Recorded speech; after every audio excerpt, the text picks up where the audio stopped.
Kaswerte kaayo, no?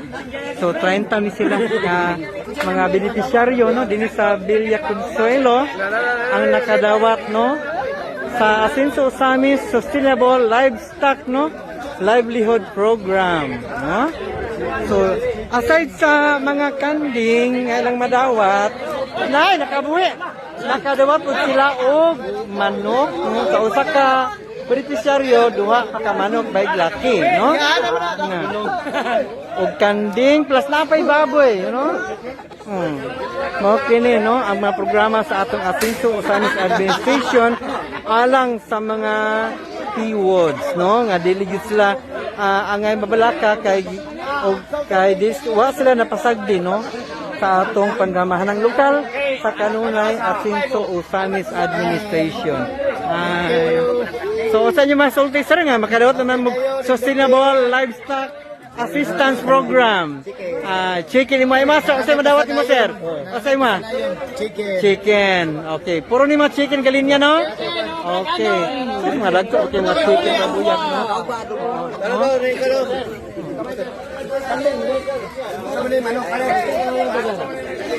Wilmer Rumpayaw.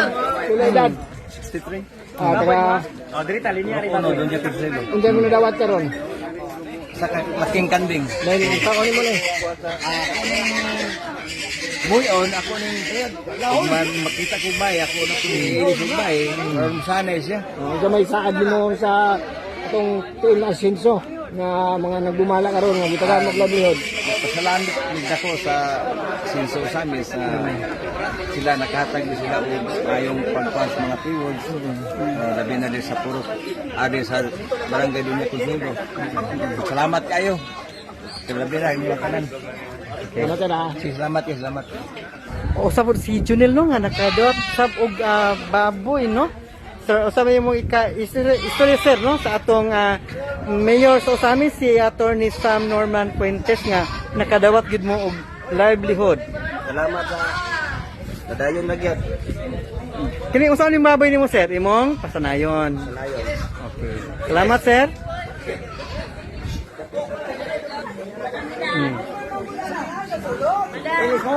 Hi.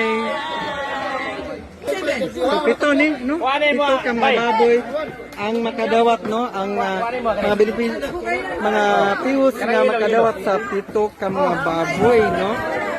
Napoy mga manok diri. Gamay na gamay.